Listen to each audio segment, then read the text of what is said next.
샬롬. 오늘은 2월 14일 주일 아침입니다.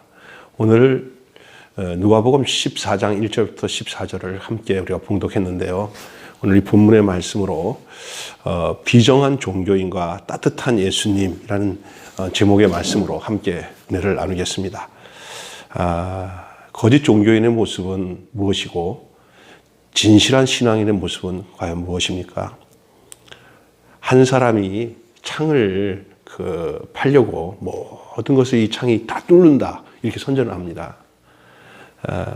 또 한 사람은 방패를 팔면서 모든 것을 이 창은 어떤 창이라도 이 방패로 다 막는다. 모순이죠. 어디 둘 중에 하나는 문제가 있는 거죠. 그래서 창과 방패 요거 모순이에요. 비정한과 교만은 종교인과 가치관이 다른 모순이 됩니다. 그럼에도 많은 경우 공존합니다. 이 딜레마요, 숙제죠. 이율배반이죠, 이율배반. 문제는 이게 누구에게나 가능하다는 점입니다. 어찌하면 좋겠습니까? 이런 모순 속에서 사는 게 우리가 사는 세상인데, 이 세상 지식의 세계 속에서 선악간에 이걸 판단하고 사는 이 세상 속에서는 이것은 언제나 공존하고 있고요. 누구나 어쩔 수 없는 상황입니다. 오늘은 우리는 이 본문을 통해서 여러분이 본문을 읽어보면 같이 읽어서 알겠지만 소종뼈 걸린 사람을 예수님이 고쳐주셨는데 그 안식일에 사람을 고쳐줬다는 것 같고 이 율법 교사들이랑 서기관들이 예수님을 향해서 이거 아주 공격을 하죠. 예수님이 안식일에 빠져있는 그 짐승들을, 구덩이 빠진 짐승들을 건져내지 않고 죽게 놔두겠느냐. 이런 말로 대답을 하시고, 또 한 가지는 낮아짐에 대한 얘기인데, 어느 잔치집에 이제 그 상석에 앉을 사람이 아닌데 지가 상석에 앉았다가 더 귀빈이 더 상석에 올 사람이 오니까 거기서 밑으로 내려가라고 망신살 당한 거죠. 반대로 자기가 저 위에 앉을 수 있는데도 밑에 앉아가지고 가만히 있으니까 나중에 주인이 확인한다면 거기 있냐고 일로 올라오시라고 이런 얘기를 하잖아요. 또 한 가지는 또 초청을 할 때 주인 입장에서 사람을 초청할 때 그래서 사람들을 잔치에 참여시킬 때 잘 살고 넉넉한 사람 그리고 나한테 이익이 될 사람들을 초청하면은 그 상은 다 받았다 얘기해요. 그러나 도리어 그렇지 못한 사람들, 헐벗고 굶주리고 어렵고 장애인들 이런 사람들을 초대 하나도 다시 내가 되갚음을 받을 필요 없는 사람에게 했을 때 부활의 날에 하나님께서 그렇게 대해주시겠다. 아주 그냥 귀한 말씀을 전해주고 있잖아요. 이런 내용의 말씀을 통해서 우리가 한 3가지로 이 본문을 함께 나누고 이 아침에 우리가 은혜를 나누겠습니다. 그 첫째가 뭐냐면 하나님 마음으로 우리가 타인을 행해야 됩니다. 타인을 향한 마음이 하나님 마음으로도 출발돼야 돼요. 다시 말해서 그 존재의 생명으로 출발해야 됩니다. 내 생각으로 할 수 없는 거기 때문에 그래요. 내 지식 판단으로는요. 수종병 걸린 사람을 두고 바리새인들은 예수님을 책잡기 위해서 막 주목하잖아요. 자존심 회복을 위해 타인의 아픔을 외면하고 이용하는 저들의 모습을 보게 됩니다. 잔인합니다. 잔인해요.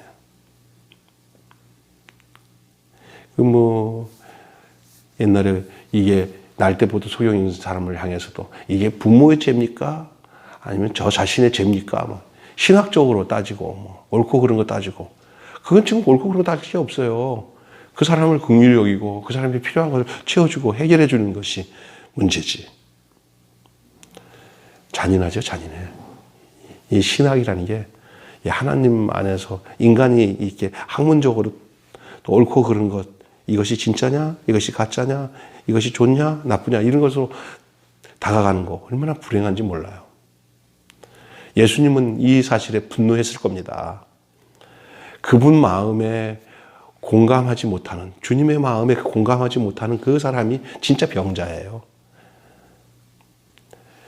하나님의 마음으로 타인을 보는 것을 멈추면 그때부터 나타나는 게 위선이에요. 위선자가 되는 거예요. 우리가 모든 사람과의 관계에 대할 때 내 생각, 내 마음으로 대하면 안 됩니다. 우리는 그 생명으로 구속함을 받았기 때문에 그냥 하나님 마음으로 대해야 돼요. 타인을. 그 못하겠다면 할 수 없는 거죠. 관계없는 거, 하나님과 관계없는 거죠. 또 한 가지는요, 하나님의 시선으로 자신을 봐야 돼요. 하나님 마음으로는 타인을 향하지만 하나님의 눈길로는 타인을 보면은 정죄하게 돼 있어요. 그것도 시선으로. 자기가 하나님처럼 생각하고. 하나님 앞에서 그 하나님의 시선을, 하나님 시선으로 자신을 봐야 돼요. 자기를 자기로 보지 말고 하나님이 볼 수 있는 입장에서 볼 수 있는 또 다른 눈이 우리에게 있어야 돼요. 높아짐의 추구는 바리새인만의 문제가 아닙니다. 내 인격이 존재하는 한 인간은 자기 중심성을 피할 수가 없어요. 나는 괜찮다. 우겨대면 그것도 잘못된 거예요. 사실 인정해야죠. 우리는 이 높아짐의 추구, 여기서 벗어날 수 없어요. 그래서 관계성과 초점이 아주 중요합니다. 관건이 거기 있어요. 관계성, 초점. 하나님과 함께 사는 것을, 하나님과 함께 사는 게 뭐예요? 생명을 누리고 존재로 거하는 것이죠. 아담이 범죄하고 난 뒤에 그 위치를 잃어버렸어요. 선악과 먹는 위치로 갔어요. 천사들이 먹는 선악과, 능력, 권능 이런 걸 추구하게 되잖아요. 그러나 예수 그리스도 안에서 아무것도 할 수 없는 존재로서 뛰어내리지 못할, 십자가 위에서 떼내지 못할 예수님과 하나가 돼서 그렇게 찾아오신 주님을 만나서 거기서 그리스도 안에서 생명을 얻은 존재로 되어지면서 우리가 위치가 이동된, 인간의 위치가 이동된 게 뭐냐면요, 그게 선악과 안에서 생명 존재로서 선악과를 먹지 않고 선악과와 이제는 벗어나서 생명나무 존재, 생명의 양식을 먹는 존재로 이게 바뀌어지는 거죠. 그때 하나님과 함께 하는 거예요. 아들을 낳으니 그 이름을 예수라라. 이는 저희를 죄에서 구원하실 뿐만 아니라 보라, 처녀가 아들을 낳아 잉태했는데 그 아들은 아들의 이름을 번역한 즉 임마누엘이라. 하나님이 우리와 함께 하십니다. 하나님과 우리와 함께 하시면 하나님의 생명 안에 거할 때 하나님과 함께 하는 거예요. 그게 낙원의 회복이죠. 위치 이동. 하나님과 함께 사는 것, 그거 늘 기억해야 돼요. 내 존재가 이걸 따지는 존재가 아니라 하나님 안에 있는 존재구나 하는 것을 우리가 바라볼 수 있는 눈이 있어야 돼요. 그분 관점에서 나 자신을 보시기 바랍니다. 내 관점에서 나를 보면은 또 따지기 시작합니다. 그러나 하나님 관점에서 나를 보게 되면은 누리는 관점으로 바뀌죠. 넉넉해요. 겸손은 자신을 무시하는 게 아닙니다. 그분의 평가를 기대하고 도리어 그분의 평가 속에서 타인을 배려하는 데서 시작되는 거예요. 그래서 하나님의 시선을 자기에 둬야 돼요. 이건 또 그것과 또 연결되어 있습니다. 뭐 연결되어 있냐면 내 눈에 들보를 봐라 라는 면도 되지만 반대쪽으로 보면 내 안에 있는 생명을 봐라. 너의 존재를 봐라. 그리스도 안에서 구속함을 받아서 위치가 이동된 그 존재가 아니냐. 이제 너는 그 눈으로 보고 하나님의 시선. 그러니까 하나님이 나를 향했던 시선이 내 시선이 되는 거예요. 이건 놀라운 변화죠. 이것이 비정한 종교인과 따뜻한 예수님과 갈려지는 우리 예수님 안에 있는 거잖아요. 예수님 안에 있는 그것이 우리 안에 있는 거예요. 그것을 처음으로 그 하나님의 마음을 그 시선을 가지고 타인을 대하고 또 자신을 향해서 정확하게 직시하셨던 우리의 형님이 있어요. 그분이 예수님이에요. 주 사귀어 살면 주 닮으니 널 보는 이마다 주 생각하리. 이건 이런 거 생각하면 또 내 스스로 뭔가 어렵게 노력하고 애써서 예수님 닮아가는 거지. 천만의 말만. 같은 생명으로 돼야 같이 사는 거예요. 예수 생명이 내 안에. 하나님의 그 이 땅에서 주신 그 생명, 다시 말해서 이제 우리는 버려진 인생이었어요. 우리 선악 까먹고 사람을 판단하기 바빴던 그 지식 아래 머물던 우리예요. 그리스도 예수로 말미암아 구속함을 받아 우리가 같은 생명, 그리스도 안에 있는 생명을 얻게 되었어요. 이제 우리의 위치가 달라졌어요. 우리의 눈이 달라졌어요. 우리의 마음이 달라졌어요. 그것이 바로 이 종교인들, 다시 말해서 여기 나오는 바리새인, 서기관, 율법학자들은 이 범주에서 벗어나지를 못해요. 계속 그렇게 살아요. 이건 오늘 살아가는 우리에게도 이 존재로서의 구분이 엄청나게 중요한 것이에요. 존재로서의 나, 하나님 안에서의 나. 만약에 뭐 지식적인 욕구로 그쪽으로 계속 이렇게 우리가 하나님을 찾아간다고 하면은 우리는 못 만납니다. 우리가 찾아간 하나님 아니에요. 찾아오신 하나님이죠. 십자가에서 우리를 구속하신 그 하나님의 사랑. 우리가 기억해야 될 것은 다음으로 마지막으로는 이 예수님을 본받아서 사는데 샘플. 이 굉장히 중요한 건데요. 그분은 이 주위의 시선에, 예수님은 주위의 시선에 개의치 않고 병자를 치료하셨어요. 내가 이런 거 하면 어떻게 할까? 이런 거 이렇게 따지고 생각하고 분별하지 않았어요. 개의치 않았어요. 그냥 주위의 시선에 개의치 않고 병자를 치유하셨어요. 안식이라고 하면 저놈들이 어떻게 공격할 거 이런 생각 안 했어요. 그냥 그런 거 생각할 여유가 없어요. 병자 당연히 고쳐야죠. 소유와 신분으로 또 구별하지 않았어요. 소유와 신분으로 구별하지 않았단 말이에요. 세리와 죄인의 친구였습니다. 자, 보세요. 우리 예수님은 어떤 본을 보이셨어요?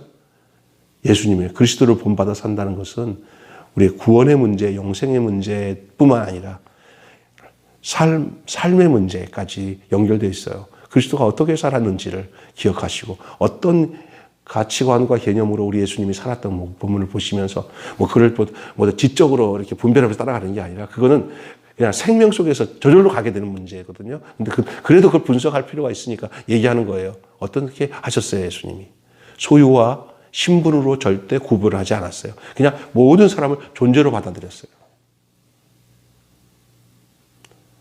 존재로. 세리와 죄인과 친구였어요. 같이 식사도 하고요. 근데 또 아이러니하게 바리새인들도 너희들은 좀 외식하는 놈들이라 싫어하고 딱 선입관을 갖고 편견을 갖고 막지도 않으셨어요. 그냥 그들에게서도 주님께 찾아오는 사람들에 대해서 딱 편협된 생각 갖지 않으시고 그대로 존재로 받아들이셨어요. 함께 식사도 하고 밤늦게 찾아오는 니고데모 같은 것도 바리새인이 관원이에요. 예수님께 그렇게 막 뒤에서 협잡하면 예수님이 벌써 딱 손을 긋고 너는 왜 그러냐고 딱 그랬었는데 절대 안 그래요. 다 받아들였어요. 그래서 그 니고데모가 예수님께 이제 진실되게 고백을 하죠. 이렇게 어떻게 영생을 옵니까? 그러니까 네가 거듭나야 되겠다. 이렇게 말씀하시다가 아주 중요한 말씀 계속 요한복음에 얘기하고 있잖아요. 뭐라고 얘기합니까? 하나님이 세상을 이처럼 사랑하사 독생자를 주셨으니 이는 저를 믿는 자마다 멸망치 않고 영생을 얻게 하십니다. 그 말씀 전에 모세가 광야에서 뱀을 든 것처럼 인자도 들려야 한다. 그 얘기까지 하시면서 이 니고데모에게 예수님이 복음을 전하시고 말씀을 전하셨어요. 아주 중요한 얘기입니다. 그러니까 니고데모라고 하는 이 바리새인 이 관원도 예수님이 식사하셨어요. 아니요, 예수님은 가릴 거 없이 그냥 존재로 다 좋아하셨어요. 그냥 존재로 받아들이셨어요. 설사 그들이 나중에 어떤 모습으로 공격할지라도 그냥 그런 데 대한 편견이 없었어요. 그냥 예수님께 우리가 본을 삼아야 될, 본을 볼 내용이에요. 우리는 사람을 가릅니까? 모든 이들이 다 하나님의 회복을 경험하는 것이 예수님께 있어서는 자기 목숨처럼 중요했어요. 하나님의 마음으로 용기 있게 걸어간 그 예수님을 배우는 삶이 되시기를 바랍니다. 사랑하는 여러분, 왜 교만하고 사랑이 없냐고 비난하기 쉬워요. 왜 교만하냐? 왜 사랑이 없냐? 이렇게 비난하기 쉬워요. 그런데 그건 쉽잖아요. 비난하기는. 얼마나 잘 보입니까? 아, 이러다 저 사람 저래, 이 사람 저래. 그래서 판단 많이 하죠. 하지만 자신을 보긴 참 어렵습니다. 그래서 밖으로만 향하던 시선을 하나님과의 관계 안에서 자리매김하면서 사는 역사가 있어야 돼요. 그게 이쪽으로 옮겨지지 않으면 절대 될 수가 없어요. 계속 잠겨서 살면, 묻이 드러나지 않으면 계속 거기 전체적으로 사는 거예요. 그분의 마음과 시선으로 자신과 타인을 보고 중요한 것을 위해서는 용기 있게 사셨던 우리 주님, 그 삶을 배우며 그 생명을 따라 살아가는 저와 여러분이 되었으면 좋겠어요. 시대를 불문하여서 이건 우리의 기도 제목이기도 하지만은, 그러나 우리가 그는 좀 아셔야 될 것은 내 노력, 내 의지, 내 지식 가지고 그쪽으로 가는 건 절대 아닙니다. 전적인 하나님의 은혜고, 또 그리스도와 함께 십자가에서 내가 왜 함께 죽었는지, 내가 어떤 상태에서 죽었는지, 그리고 그 안에서 내가 어떻게 발견되어서 그의 생명이 내 생명이 되었는지에 대한 이 십자가의 분명한 도가 우리에게는 능력이고 생명입니다. 예, 그리고 거기서 모든 위선, 모든 거짓의 종교에서 벗어나는 길, 존재로서 인간의 위치가 어디로 가야 되는지, 먹는 양식이 달라지고 삶을 바라보는 눈이 달라지고 마음이 달라지는 이런 역사가 있을 때 그 사람을 향해서 주님을 따르는 자다라고 표현할 수 있다고요. 그걸 본인도 느낄 수 있고요. 그렇게 사는 자들끼리는 말이 통하고 생각이 통합니다. 그렇다고 해서 우리끼리 이렇게 구분돼서 사는 바리새인처럼, 바리새인이라는 뜻이 뭐예요? 구별됐다는 거잖아요. 그래서 또 다른 구별을 가지고 사람들을 대하지는 않습니다. 다 존재로서 때가 되면은 역사하실 그 하나님의 그 은혜로운 역사를 기대하며 오늘도 그 주님의 눈으로, 주님의 마음으로 그리스도의 본을 쫓아서 사는 귀한 역사를 사는 그런 따뜻한 예수님처럼 그 거짓 종교인의 모습에서 벗어나 이제는 따뜻한 예수님처럼 그렇게 사는 아름다운 역사 있게 될 줄로 믿습니다. 위선과 거짓의 종교를 넘어 예수님을 온전히 따르는 사람이 됩시다. 오늘 비정한 종교인과 따뜻한 예수님이라는 말씀으로 함께 오늘 본문의 말씀을 생각하며 나눴습니다. 샬롬, 복된 한 주간 되시길 주님의 이름으로 축원합니다. 코로나로 인해서 여러 가지로 어렵고 힘들지만 그러나 이렇게 영상 예배로 함께 은혜를 나누고 말씀 안에 잠겨서 이 시대의 어려움들을 잘 이겨내는 그런 그리스도의 생명이 충만한 풍성한 그런 삶을 사는 우리 매일교회 성도들 되시기를 주님의 이름으로 축원합니다. 샬롬. 하나님 감사합니다. 오늘 본문을 말씀을 통해서 하나님 마음으로 타인들을, 하나님의 시선으로 자기 자신을, 또 예수 그리스도를 본을 받아 삶을 사는 그런 생명신앙의 주님의 은혜로 이끌림을 받으며 사는 복된 저희들 되게 해 주시옵소서.